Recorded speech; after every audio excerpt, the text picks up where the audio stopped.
of this session. And we have three presentations. I think we'll organize this session in the way that one presentation and discussion before the coffee break, and then two others after the coffee break. And then in this way we can very well stick to the schedule. And it's typical that we are always late, but this time according to the schedule. And our first speaker is Tanja Suni. She has a PhD in environmental physics from the University of Helsinki. She has carried latest postdoc studies in Australia and have come back to Finland and is working in integrated land ecosystem atmosphere processes study.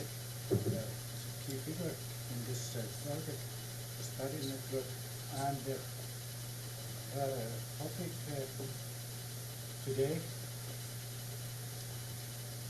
land atmosphere society processes in the boreal and Arctic regions. Collaboration opportunities. Okay, I think all these technicalities are now all right. Yes.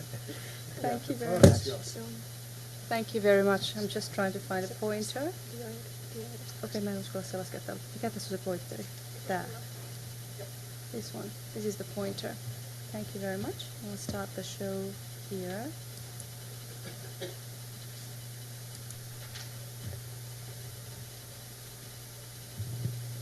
So, good afternoon, everyone. I'm here to tell you about collaboration opportunities within the research program that I represent, iLEAPS, and the Pan-Eurasian experiment, which is one of the major projects that iLEAPS also represents. So if at any point you have questions, I believe we have enough time to have discussion, so there's no problem. You can ask me if I go too fast or there's something you don't understand. So this is the outline of my talk today.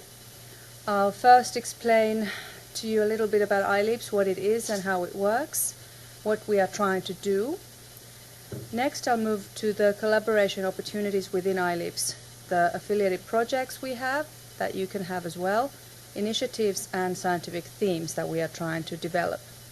And finally, the Pan-Eurasian experiment, as I said, is one of the major projects that we are running and starting up at the moment, and the most interesting for you in this Arctic community.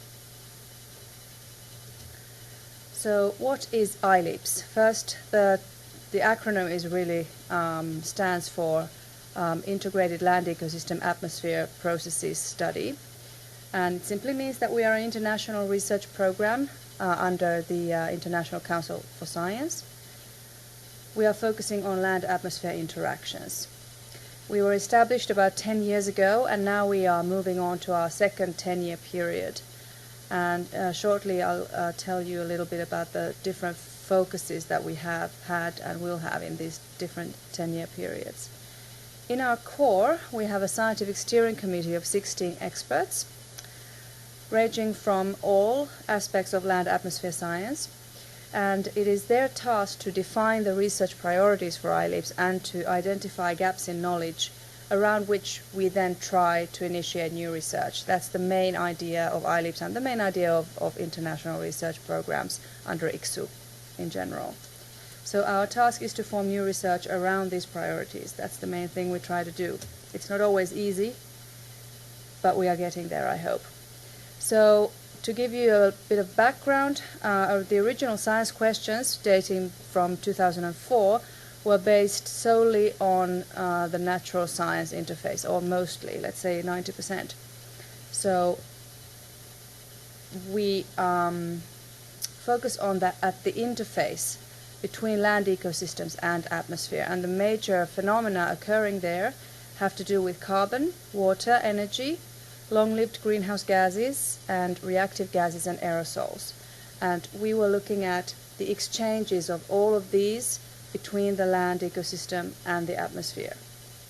So our main question was, how do interacting physical, chemical and biological processes transport and transform energy, momentum and matter through this land-atmosphere system? This is where we started. But then, a couple of years ago, the ICSU scientific scene started changing. ICSU used to have not just this International Geosphere-Biosphere program, which was the nearest parent organization of iLEAPS, but also 3 other programs looking at different aspects of global environmental change. So there was Diversitas, and still is, on biodiversity, then us, Geosphere-Biosphere program, IHDP, which looks at the human dimensions of global environmental change, and then WCRP, the World Climate Research Program. And starting next year, 3 of these programs will be merging into one new initiative called Future Earth.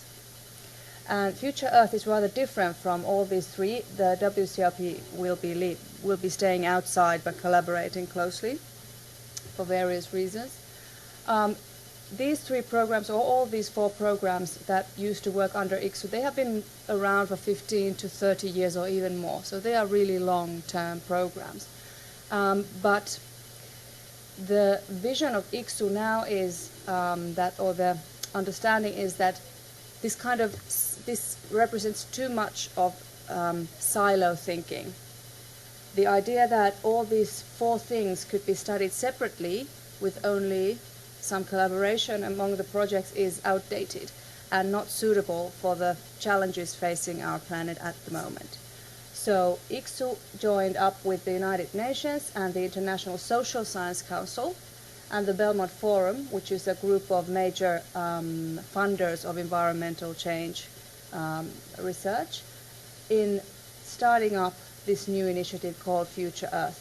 And the aim of Future Earth is to provide research for global sustainability. So this initiative is very much target-oriented and not only basic research as these used to be mostly. So this is the main difference. We are looking at global sustainability issues.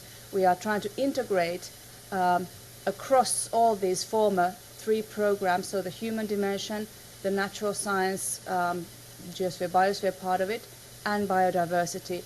And the climate modelers here are working closely with us all the way. So this is the idea behind Future Earth. And there are 3 main themes of research and activities called Dynamic Planet, Global Development, and Transformation to Sustainability that we are trying to move forward within Future Earth. So moving to Future Earth from IGBP gave us a kind of challenge to formulate new science questions.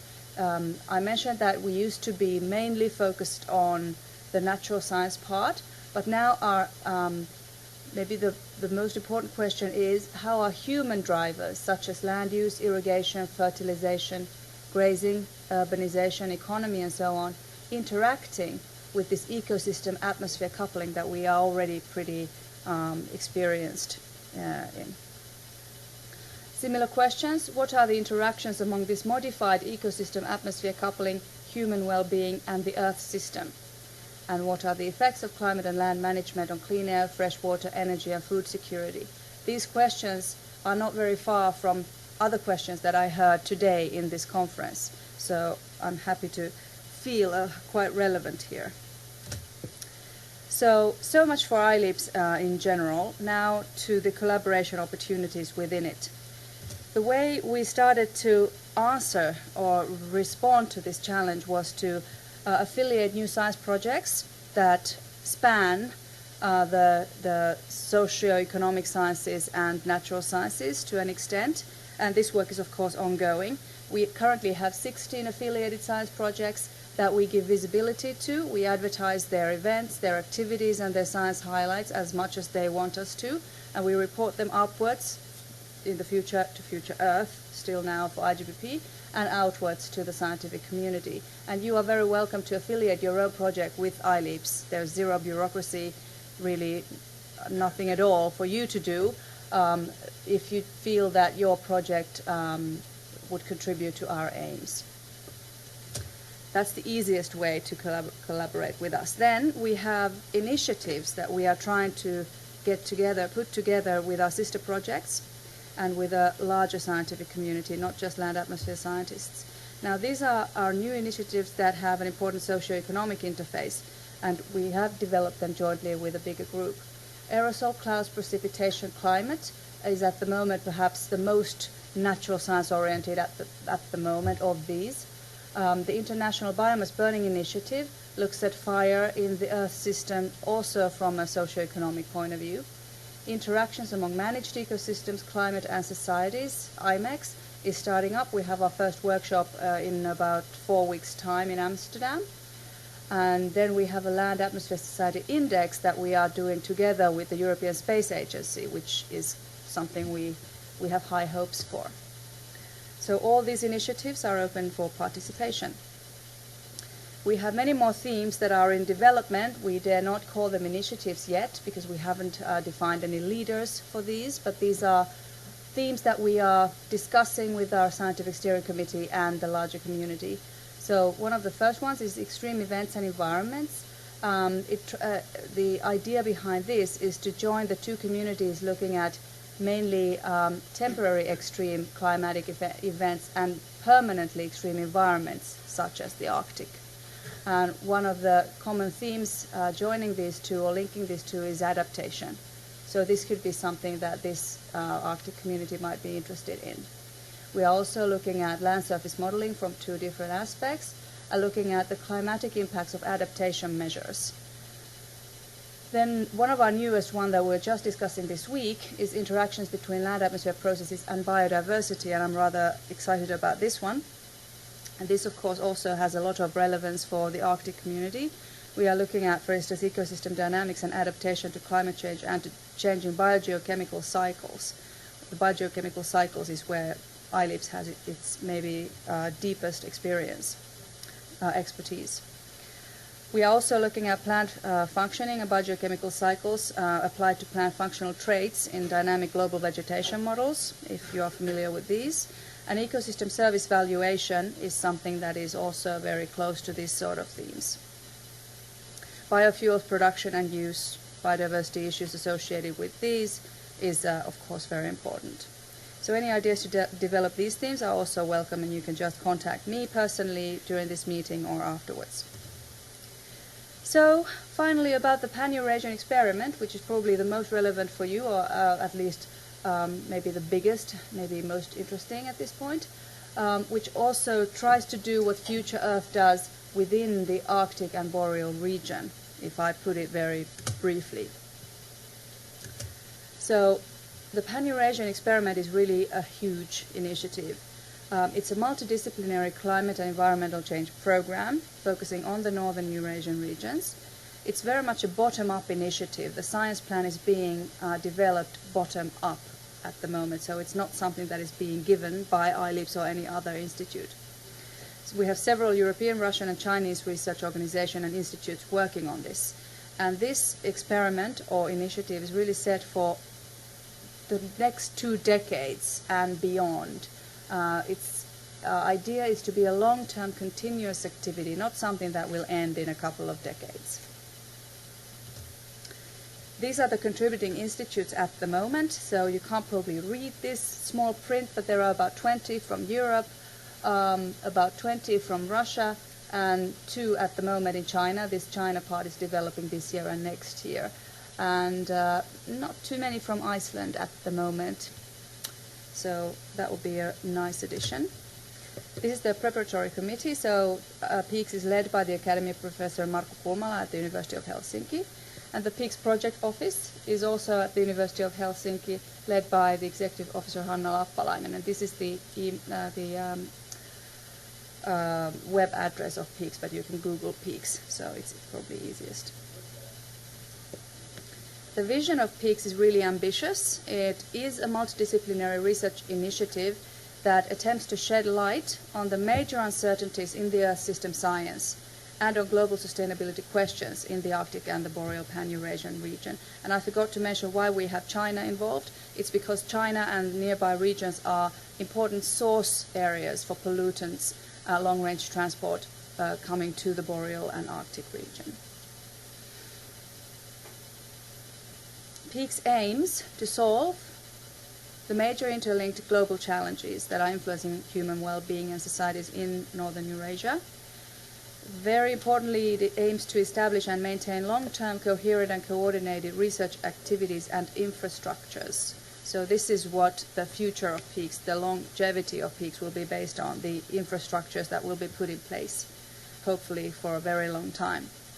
It aims to contribute to the Earth system science agenda and climate policy in topics important for the Pan-Eurasian environment, and to provide adaptation and mitigation strategies for the northern Pan-Eurasian societies to cope with climate change. And this is, of course, something that we have already been discussing here in this conference. PEEX will be part of Future Earth via iLEAPS and also on its own, and will contribute to Future Earth goals, but I will go into detail here because I already mentioned the main things regarding Future Earth. These are the PEEX science plan components. There are 4 focus areas. One is the PEEX research agenda. The second one is PEEX infrastructures. The third one is the society dimension, and fourth is the knowledge transfer. And I'll very briefly describe the first 3 to you here. These are the main, large-scale research question of PEEX, and I'll mention a couple of them. Firstly, how are the main climate parameters changing in the Pan-Eurasian region over the next decade? Well, this is a given, of course. What are the important feedbacks in the Pan-Eurasian climate system, and how are they related to human activities and ecosystem behavior in short term and long term? Other kinds of questions, including the socio-economic dimension, for instance, this one here, in what ways are socio-economic areas vulnerable to climate change, and how can their vulnerability be reduced and their adaptive capacities improved? What responses can be identified to mitigate and adapt to the climatic changes? About the research infrastructure, it will be based on what already exists, so we're not trying to reinvent the wheel in any way.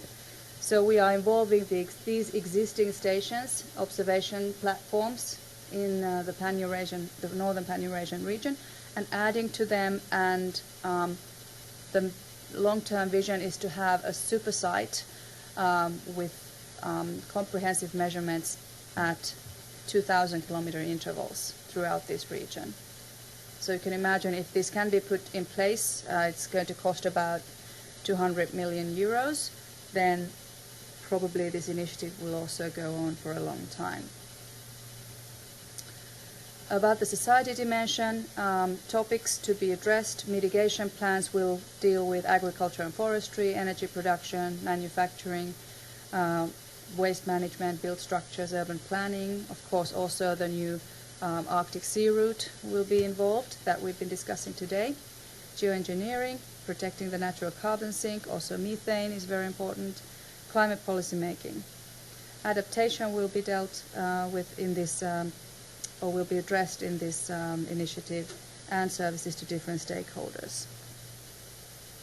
The status of PEEX at the moment is that next week we will have the 3rd meeting of PEEX in Hyvinkää, Finland, and final remarks on many of the large-scale research questions, not all at this point, and mitigation and adaptation issues will be discussed in this workshop.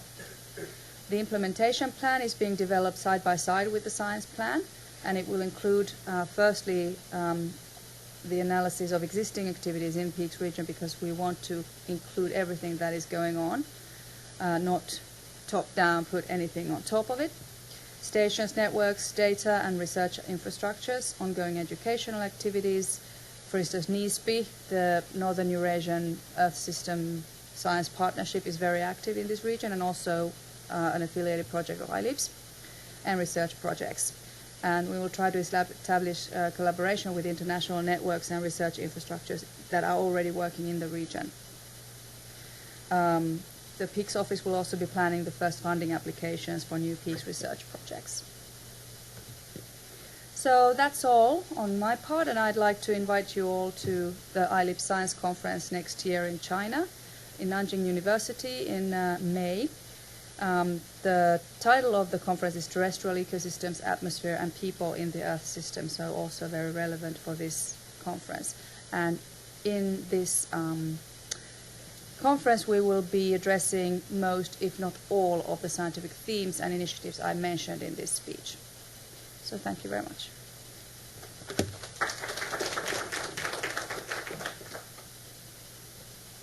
Yeah, thank you very much. And now questions and comments. Who would like to start?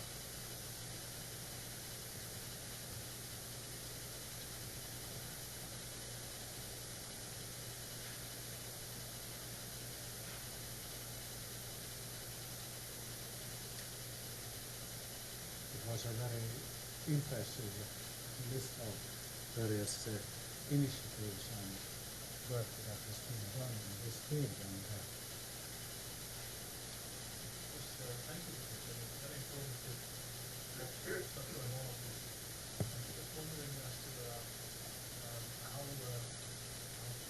comprehensive this is. I mean, are there more iLEAPS around the world? Oh, yes. I mean, this is not the top tier. Well, we'd like to think that it's the program, of course, but you are right. Yes, I should have mentioned. Within the United Nations framework or Yes. what do you talk? I understand. That's a good question, and I'll go back to this one slide, which I will use to explain the situation. This one. So, as I mentioned, the parent organization of iLEAPS is IGBP, the International Geosphere Biosphere Program, and it has 8 core projects, and iLEAPS is one of them. So, IGBP is looking at the geosphere biosphere from, it's looking at the atmosphere, land, and oceans, and all the interfaces in between. So, and plus also past changes, so paleoclimate, and integrative modeling of all the Earth system. So that makes about up to about 8 core projects, and all these, altogether these 4 programs have up to, I think, exactly 40 core projects. So these 40 will be going to Future Earth as they are, changing as much as they can. iLEAPS has adapted very much because it's rather easy for us because we are at the interface of land and atmosphere. But Future Earth will also initiate new core projects. Yes.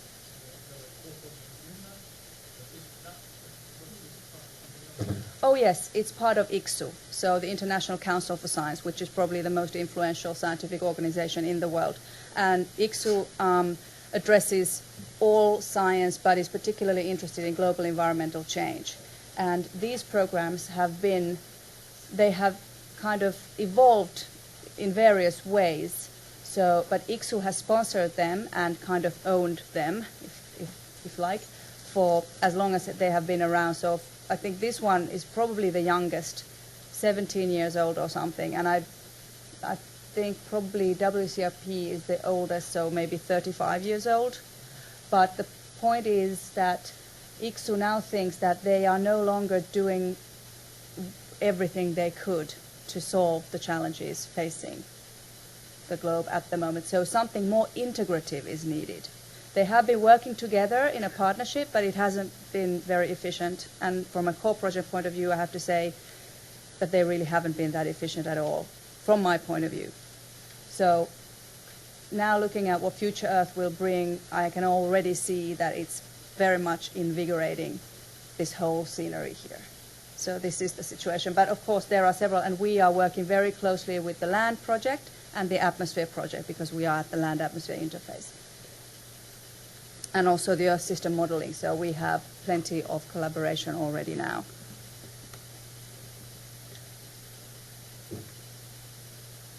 Yeah, the word is integrated, and I like to integrate local dimensions to come to this integrated word. But at the other side, it's everything is integrated. Yes. How do you see this? Because I'm thinking about deploying this benefit without it. Well,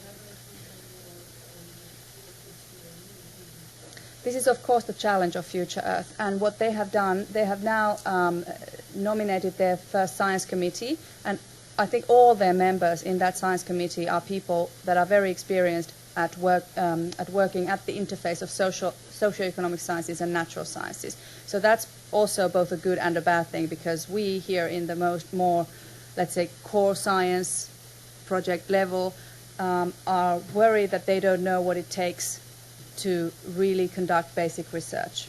What it means, what it takes, how much money it takes, and how much basic research is needed before we can go to applied science at all. So this is a challenge, but it's a concern that we have voiced over these past 2 years repeatedly. So I'm rather convinced that Future Earth understands it, and we are rather a boisterous lot, so we keep repeating this message until it's heard. And at the end of the day, Future Earth can't really work without the core projects. We are the ones doing the research. These programs here at this level are only coordinating us. So we can influence what's going to happen. As Future Earth representatives like to say, Future Earth is us. We are Future Earth. So whatever we decide to do, that's what Future Earth is going to do. That's a bit of propaganda, but that's how they want to put it. But it's also, it has a part of it is really true. So we are definitely aware of this, and our scientists cannot suddenly become something they are not. So our core scientists are very much in their own discipline. For instance, we have aerosol people, we have land use people, we have remote sensing people, we have instrumentalists, we have modelers, and they are all very much experts in their own field. But the idea is that they contribute their part and other programs contribute their part, for instance, biodiversity. But exactly this week when I was talking about this biodiversity issue, the idea was to bridge land atmosphere science and biodiversity through these biogeochemical cycles, and I was thinking that I might present this idea at the climate modeling conference in Arusha, Tanzania, where I'm going in a couple of months. I was warned many times that I shouldn't try and mix too many communities. So the climate modelers, not necessarily at this stage. So biodiversity initiatives here, climate modeling initiatives there, until things move forward. So we are very aware of this. That's a very good question. Thank you.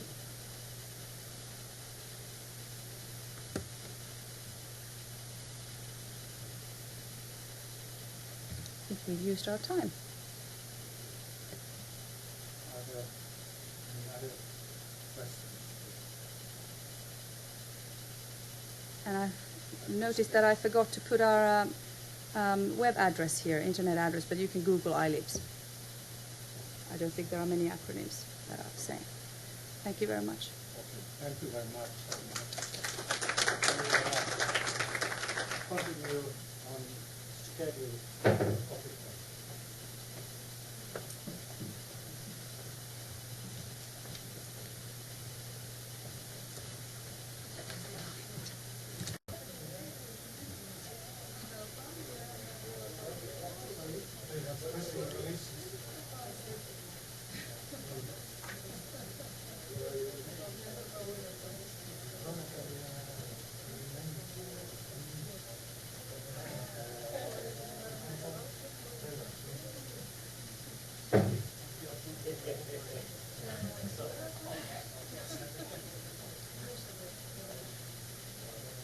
Okay. We continue our work here. 2 presentations in this second part of the session. And the first one by Antti Roose and Martin Kauk from the University of Tartu, Estonia. They will discuss mitigation and adaptation issues at a suburban level in Estonia. Antti will start, I think. The floor is yours. Thanks.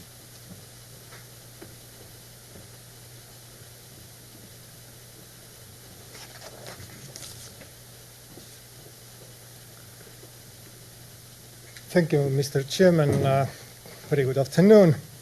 My name is Antti Roose. I start with presentation, and Martin, my colleague, is going to contribute with empirical studies and forecasting, and to conclude this presentation on very interesting topic, what is going on in post-transitional Estonia, where these reddish spots are mushrooming still, and we are still living in this quite wild capitalism, and there is no recession or whatever other economic consequences in suburban Estonian landscapes.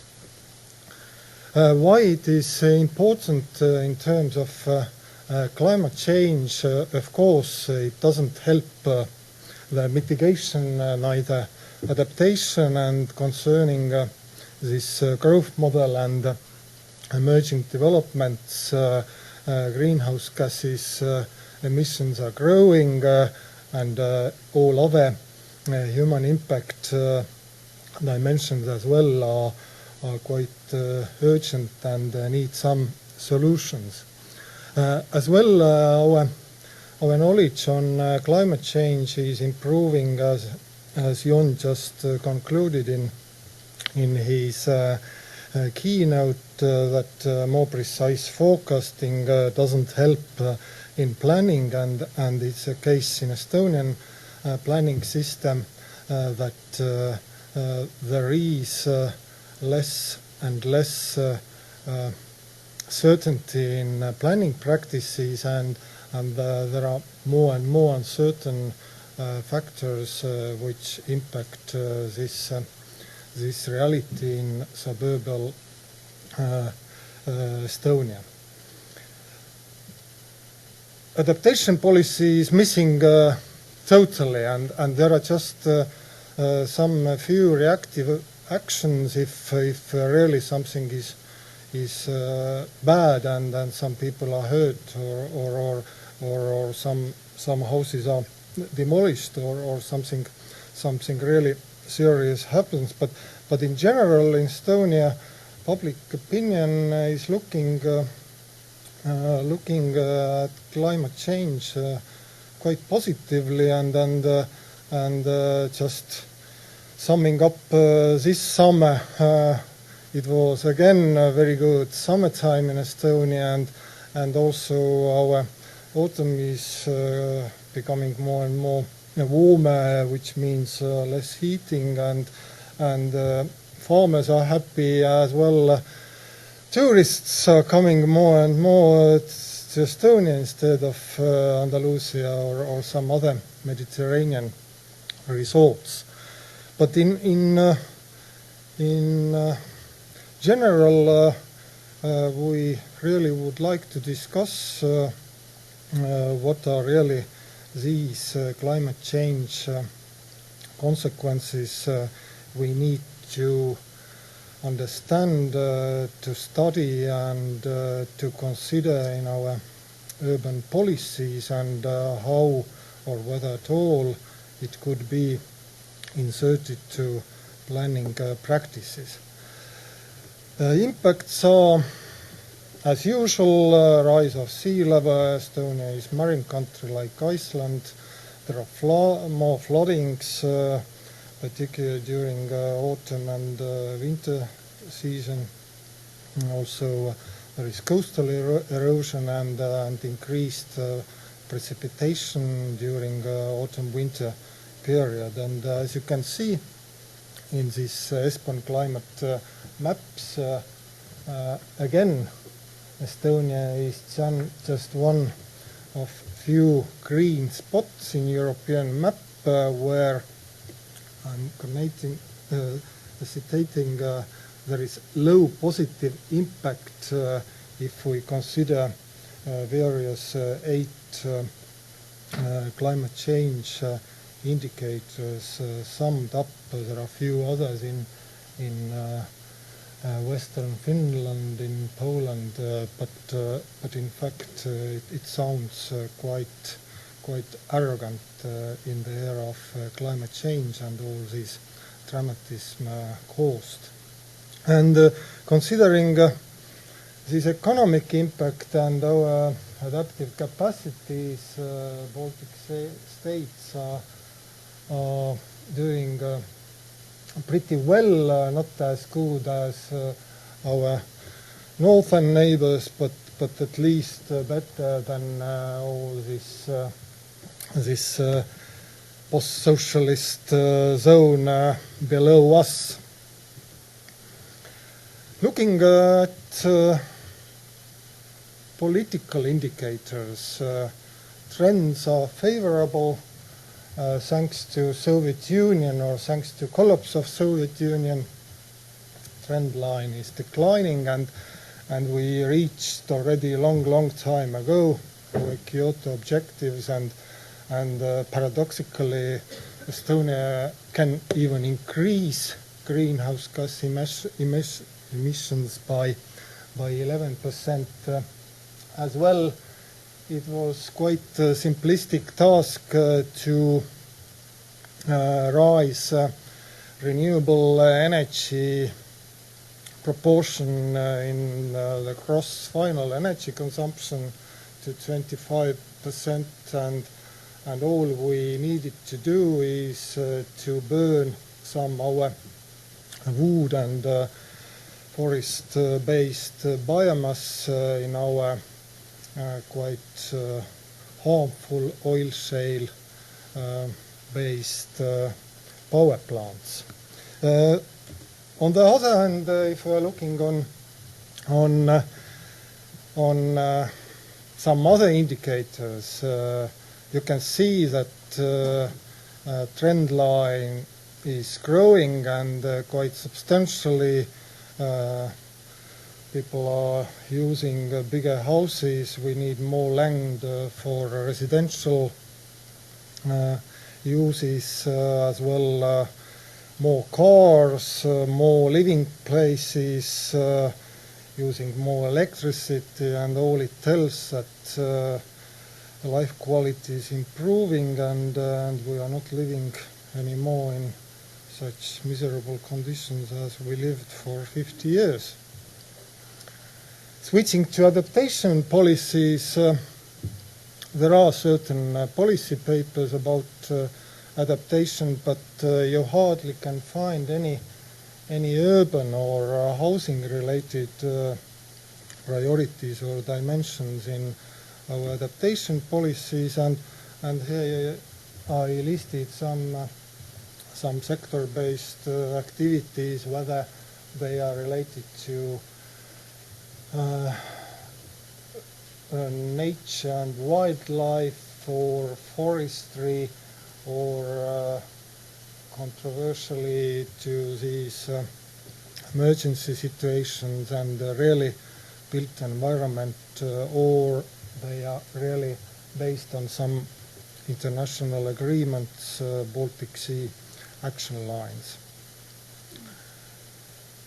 Only incentives you can find for housing and residential developments are related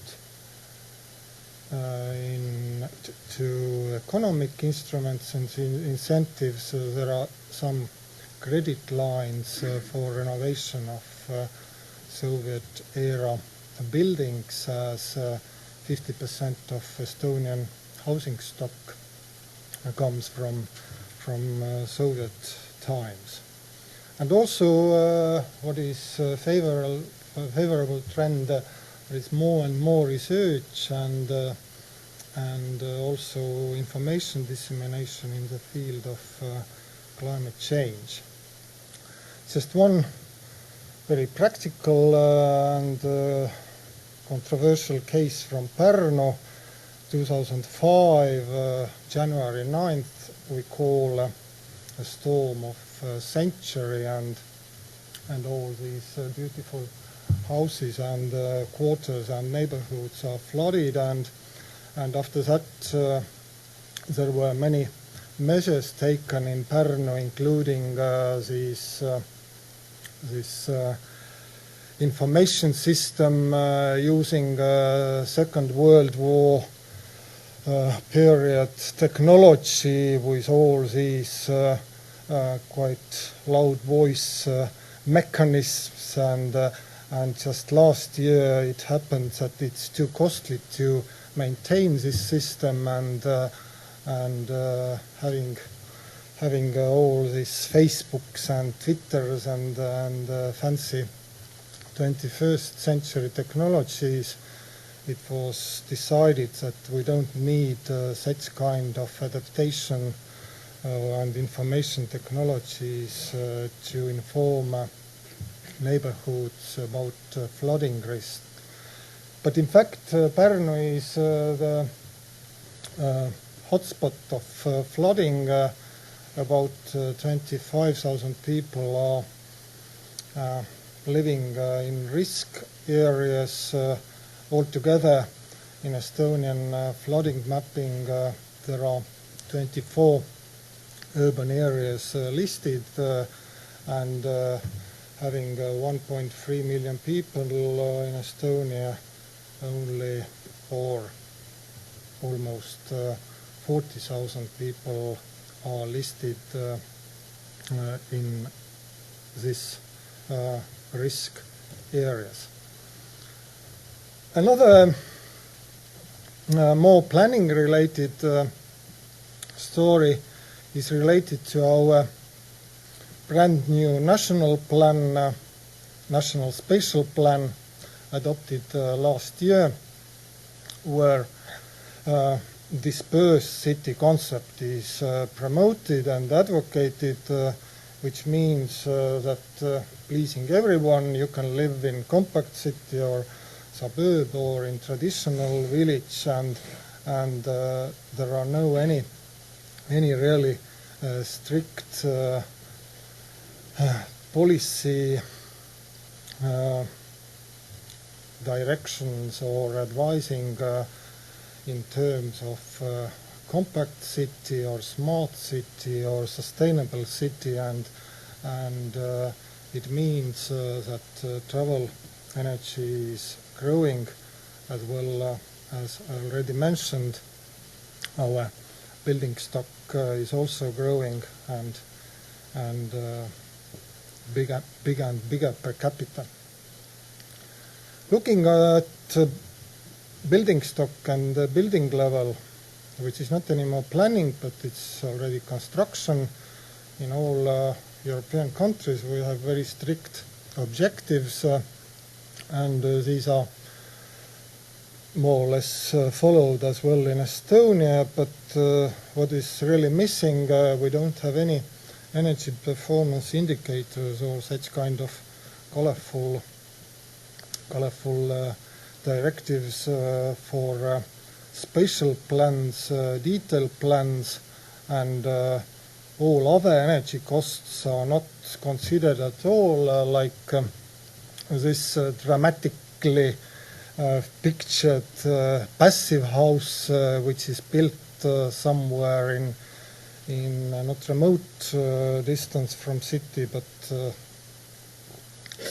in more or less in suburban area, and despite having quite high figures in terms of energy efficiency, you can see that in this settlement there are not yet any other houses or dwellings, as well all infrastructure cost in addition to this really 21st century energy proof or low carbon house are considered quite high.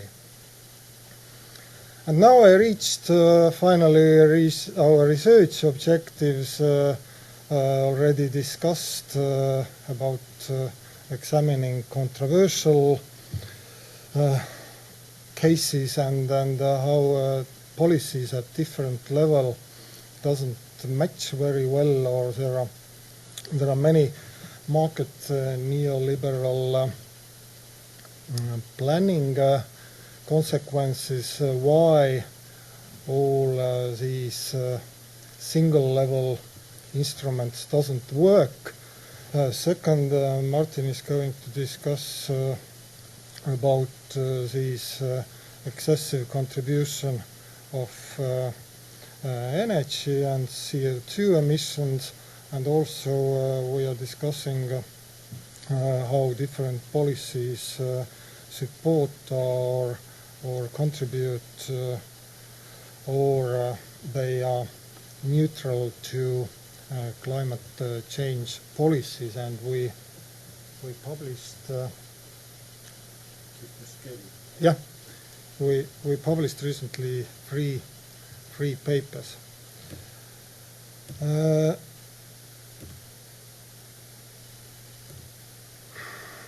Study area concerning empirics is Tartu urban region surrounded by 5 suburban municipalities, and looking at this county spatial plan adopted 15 years ago and present suburbanization, what happened during this time, you hardly can find any similarities, and this chaotic neoliberal development is also illustrated by this mapping.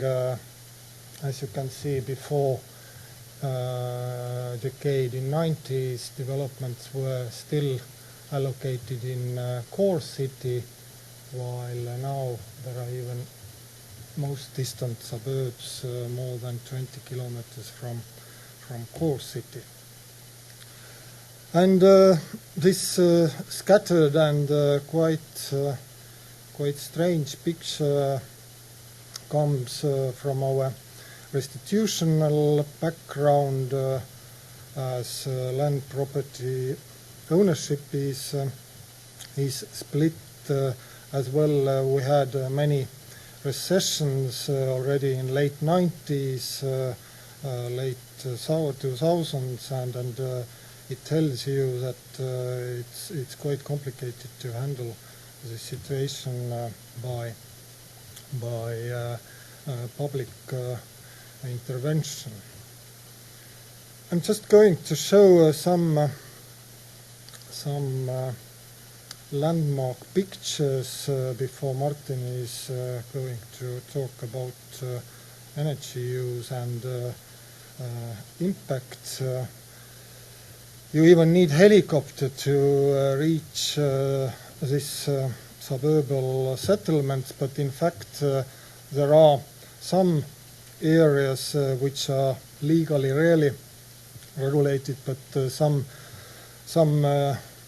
topics like flying is still very liberal, and you can land on your own property, no problem, as you can see as well that many unfinished constructions. It also means that there are dramatic changes in core city and city center as well. Some distance heating problems you can't mend, or it will take a lot of investments. People are traveling at the end of the day to these malls somewhere in suburban zones, and there are landscapers growing and making some new development zones as well. We need to assess very critical impact of European funds, as many of these infrastructures are not really low carbon, and they are rather road transportation oriented. We have a problem with the time schedule because we have to follow go back to the plenum soon. If there is no time anymore, or 5 minutes. 5 minutes, okay. I'll try to be brief. Good afternoon on my behalf as well. So the results of this suburban development in Tartu, about 1,000 houses were built with 2,000 dwellings in them. Most of them were low density developments dominated by single family detached houses. What are the developments were quite close to the city. The average single family dwellings were and multi-family dwellings were within 8 kilometers from the city center. Next step in our analysis was to assess the energy use that comes with this sort of development, and the resulting CO2 emissions were also important for us. So we approached this question by using the life cycle assessment approach. Those of who do not know this approach, it's a tool basically to assess material inputs, energy use, or environmental impacts of a certain product or maybe even service during all stages of its life cycle. In building cases, it begins with raw material extraction and building material, creating these bricks and timber and everything. And then there is the biggest contributor to the life cycle is the operation of the building, and in the end it's demolition and waste management and recycling and so on. So we analyzed all the around 2,000 dwellings, and you can see that they are quite different in terms of energy use per square meter and also CO2 impacts.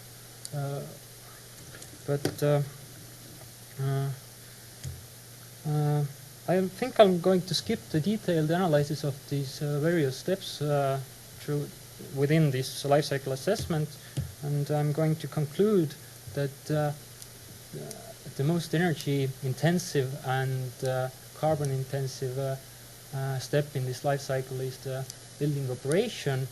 One more important thing, we try to assess the spatial the use of space and its impact to the residential development as well by analyzing the everyday commuting as well. So in case of Tartu, it's not so significant because of the small distances required for everyday commuting. But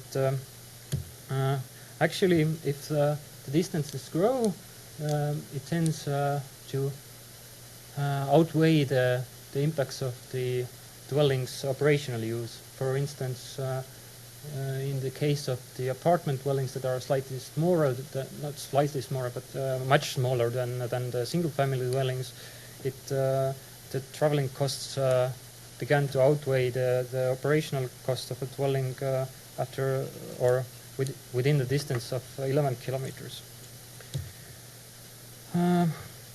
So as Antti showed you the pictures of those red and yellow spots within the suburban areas, you notice that not all the developments that have been planned are carried out.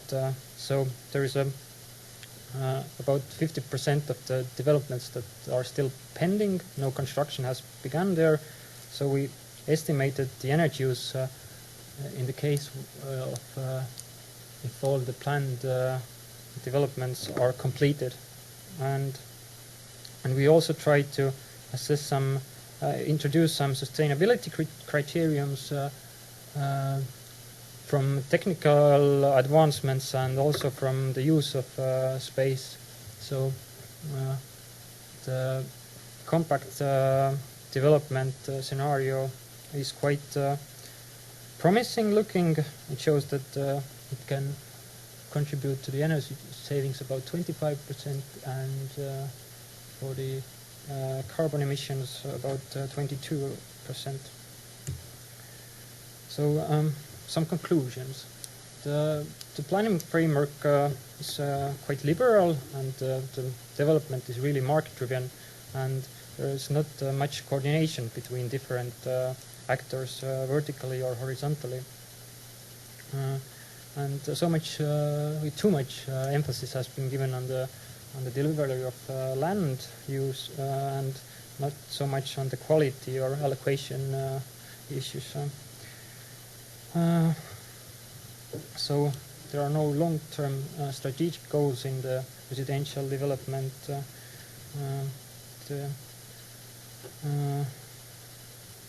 Okay. But it's getting better. After the recession hit, the municipalities got the chance to look back what has been going on, and they have proven some institutional learning capacities over the time. So some more facts that we already have gone through, that single-family dwellings are bigger, usually consume more energy, and the urban density and the spatial organization is really a key factor that could influence energy use in the suburban context, and it's really important to take it into the consideration. I think it's the most important point, and I'm not going to go into the detail because of the timing issues right now. So some adaptation and mitigation suggestions or points that we have come up with.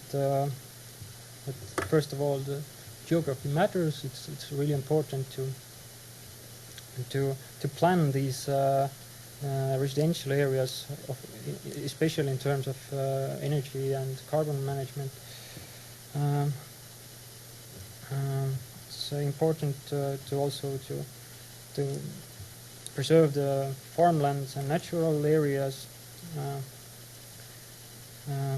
take advantage of the compact building design, and create various neighborhoods that provide various types of dwellings, and also can support jobs and services within those territories, and so on. So I think I'll conclude now, and thank you for your attention. Okay. Thank you very much. And one question, please. How are your findings going to be implemented in decision making, and should they be influencing the city level or the national level? I think it's the local level that they are most useful for. Actually, we have met with city officials of Tartu and all the surrounding municipalities, and there are now ongoing talks about generating common plan for residential development in this metropolitan area, because right now all the municipalities are competing with each other, and it's not well coordinated development in terms of urban region. And Okay, thank you very much. And then third speaker, we are running into difficulties with the time schedule, but you have still time to give your presentation. She is Northern Research Forum Young Researcher Julia Martin, Hyperextended Objects in Environmental Planning. The floor is yours.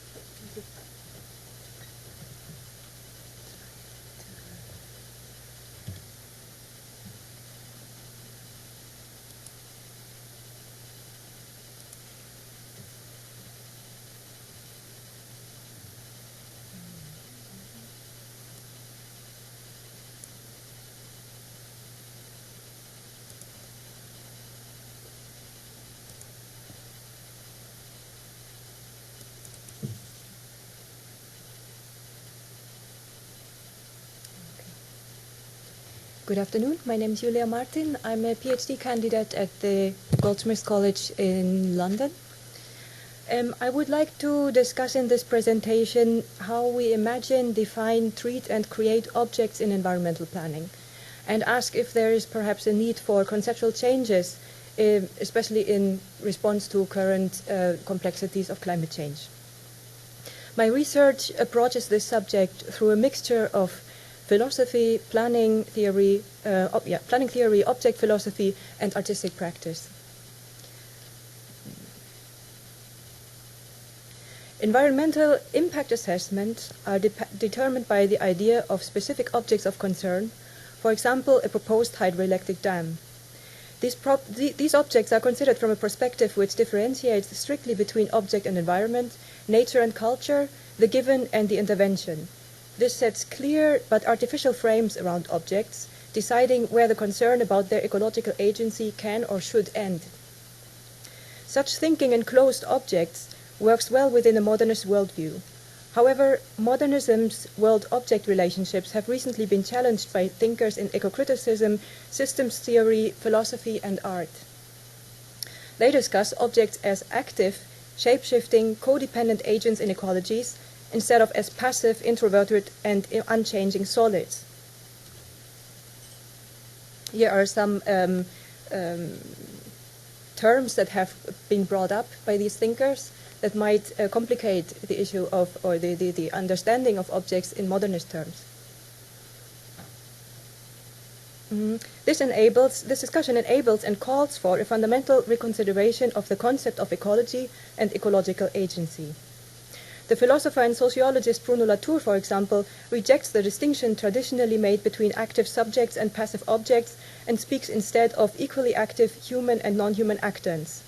These can be individual living and non-living beings, as well as ideas, forces, material flows, or collectives. The relationships of actants are constitutive for their existence. Understood as entirely relational, actants are defined not by their own unchanging essence, but exclusively by their actions upon other entities, that is, their relational activity and agency. If relationships change, the actant changes with them or dissolves. All actants are thereby constantly transforming, as are the collectives which they form. Donella Meadows, on the other hand, takes a systems theorist view of objects in ecologies. She describes them as part of stocks, which can be physical things, or they can be, for example, a quantity of information or of motivation. Stocks are an accumulation of entities over time, which fluctuates according to the flows of material and energy within the system. The speed and direction of flows is in turn influenced by the level and behavior of the stocks. Meadows maintains that stocks react with a delay to the flows in systems.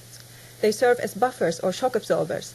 This adds a very important factor to the consideration of ecology, namely the individual reaction time of objects in complex assemblages with other entities. A system and object-specific delay of agency significantly complicates the manageability of ecological agents, in planning, for example. Meadows' analysis of the behavior of systems highlights the necessity of investigating objects and their individual and systems behavior in great detail, considering situation-specific tipping points, feedback loops, overshoot and collapse as integral possibilities of systems behavior. Meadows and her colleagues have argued that decision-making based on assessing isolated objects severely misunderstands the complex behavior of agents in dynamic systems. From this, I think, could follow that environmental impact assessments, as practiced today, misrepresent, perhaps, the evaluated object and its environment by eclipsing the wider systemic contingencies making this object a concern in the first place. Thereby, traditional planning instruments such as EIA might be ignoring and reinforcing systemic problems. My research proposes to imagine objects not as closed but as hyperextended objects. The idea of hyperextended objects considers and visualizes the behavior of a multitude of interrelated ecological agents simultaneously and aims to contribute to a critical discussion and reimagination of environmental assessment and decision-making in environmental planning. In a fieldwork study of Pärnu hydroelectric project in East Iceland, which you see on this slide, this is a part of it, this is just the main dam of it. I am currently investigating the hyperextension of one iconic object, Pärnu Dam. This is Pärnu Dam here. This reveals a heterogeneous, ecologically active object incorporating the dams, tunnels, reservoirs, the affected rivers, the power station, transmission lines, the attached aluminium smelter, housing developments, aluminium parts for airplanes, and more, all becoming experientially connected through the process of investigation and hyperextension. This is a map I've drawn, and the photos on the side show some of the elements that I have incorporated into this idea of a hyperextended object.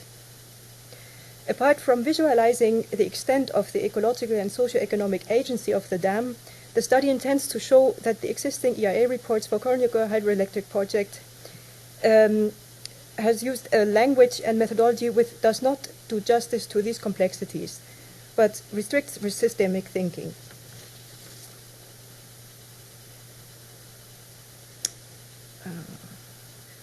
Assessment frameworks can become targets of political maneuvering and fact production, grooming the conditions of evaluation to the benefit of those who want certain objects to come into existence.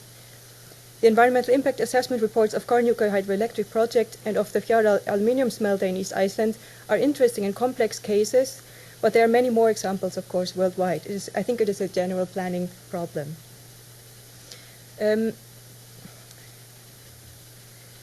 This slide shows the further connections I would like to make that extend even further than the Icelandic territorial context and go beyond national borders, tracing the material transport routes that connect the aluminium smelter with the bauxite mine, for example, in Jamaica, with Rotterdam, which is the port where the aluminium ingots are shipped to, or with a site in Norway where the carbon anode factory for this smelter is located. So we can continue to expand this object until it reaches maybe the whole globe. I would now like to, this is my definition of hyperextension. I will not, for time reasons, I will not go further into this. The Fjarðar aluminium smelter in Reyðarfjörður, operated by Alcoa, is the main consumer of the electricity generated by Cornuco hydroelectric project. The environmental impact assessment of the Fjarðar smelter was conducted by EarthTech, a company contracted by Alcoa. Focusing mainly on air emissions, the report draws a conceptual frame around the object of concern, excluding certain considerations which are deemed irrelevant. Among these is, for example, the consideration of the amount of greenhouse gases generated by the smelter. In times of climate change, this is a very problematic omission. Also neglected is the impact of increased land and sea traffic caused by the production activity of the factory, its harbor, and attached businesses. The effect of air pollutants on the flora and fauna nearest to the smelter is relativized by the introduction of a dilution zone within which environmental standards are lowered. Ironically, its size is calculated according to the already expected radius of higher than allowed pollution. These exclusions could be regarded as strategic tailoring, perhaps, of favorable evaluation criteria. They fit the definition of environmental impact into the narrow frame of a closed object, which ignores wider contextual relationships. These are some images of the Cornuco Dam. Just click through these. The affected riverbed on the other side of the dam.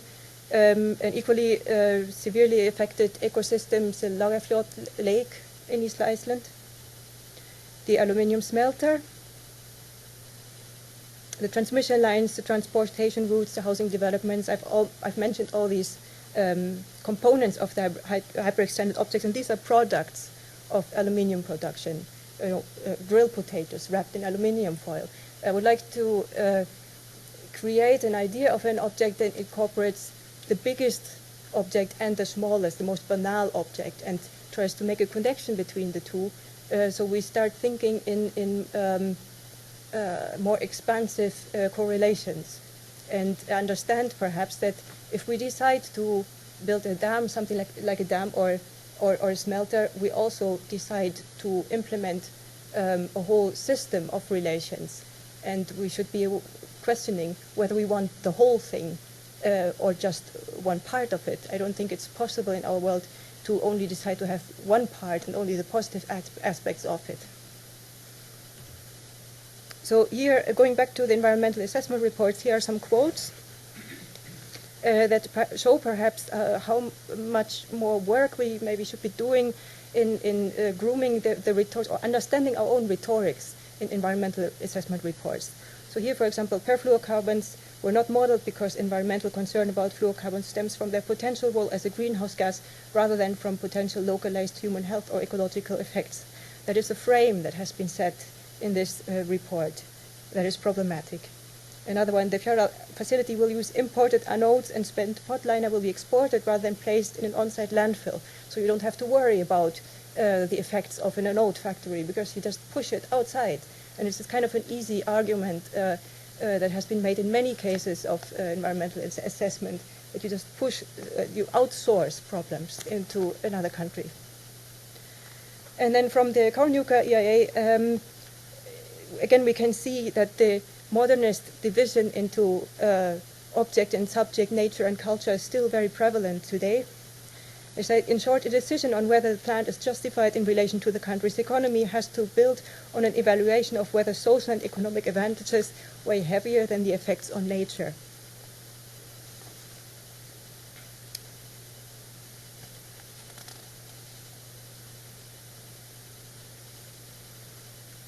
Yeah, this formulation clearly puts decision makers under pressure to act for society without questioning the reasonability of the frame set around such a society, particularly the national frame.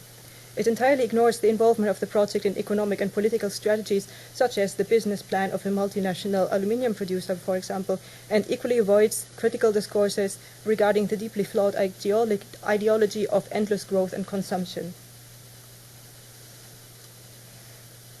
So I think an expanded critical discussion of planning policies, their rhetorics, their frames, their images and their instruments, and their impact upon balancing the means and ends of production is necessary in times of climate change. I think that in order to start imagining the unimaginable, a no-growth economy perhaps that is sustainable and livable, we have to start reimagining ecological relationships, agencies, and the nature of ecological objects. The planning-relevant potential of the hyperextension of objects lies in the conceptual expansion of the idea of ecology, as well as in the critique of standard development strategies. Thinking objects as hyperextendable, we can ask how assessment procedures and planning policies have to be changed in order to describe, evaluate, and manage such objects appropriately. This is important for future environmental planning in times of climate change. Here is my idea of this hyperextended object, omitting, I have to say, the transnational connections, which you've seen on a previous slide, earlier slide.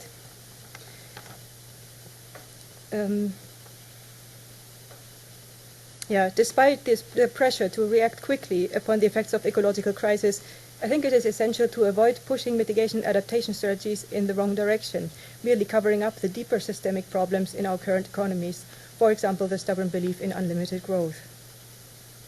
Global and local development is essential today, but on much deeper levels than the promoters of adaptive industrialization have in mind. Understanding human, non-human ecologies as complex systems requires very diverse knowledge about entities and their relations, as I think this conference is also showing, because we approach similar subjects, similar ideas of objects from very different directions and with very different definitions. Art practice and architecture and cultural theory have produced a stunning amount of analytical, imaginative work on the ontology of objects and can offer this specialist and cross-disciplinary knowledge for the discussion of ecological agents. My research, using artistic and non-artistic methodologies, aims to contribute to the interdisciplinary discourse about ecology with this investigation of hyperextended objects. I'm not sure how much time I have left. I would just like to show you some of the outcomes of my research, of the artistic side of my research. It is basically a work in progress, an accumulation of research material, of transformed research material, and the attempt to bring together different ends of the hyperextended object that I have described, tried to describe, of bringing together materials, ideas, forces, actions, and I do this through collage techniques, through photography, through documentation, through performative actions like here where I'm throwing the grilled potatoes against the Kornuka Dam to make the objects meet, and to force them to meet in some way. there's kind of a futile action, but yeah. And these are the environmental assessment reports which I have studied. And yeah, some collages layering the different ends of the object, trying to find images and possibilities to see them all at the same time. Thank you very much.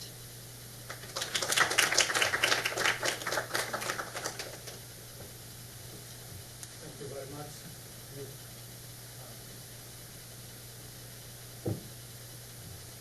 Comments and questions? Just a short comment. Thank you very much for your presentation. I really like the material or like something into that direction concept that you have, and what I had actually looked at like in terms of network, but it's not just like the one thing you want. So I think that was brilliant. Not questions, but that was just a comment to say I like it very much.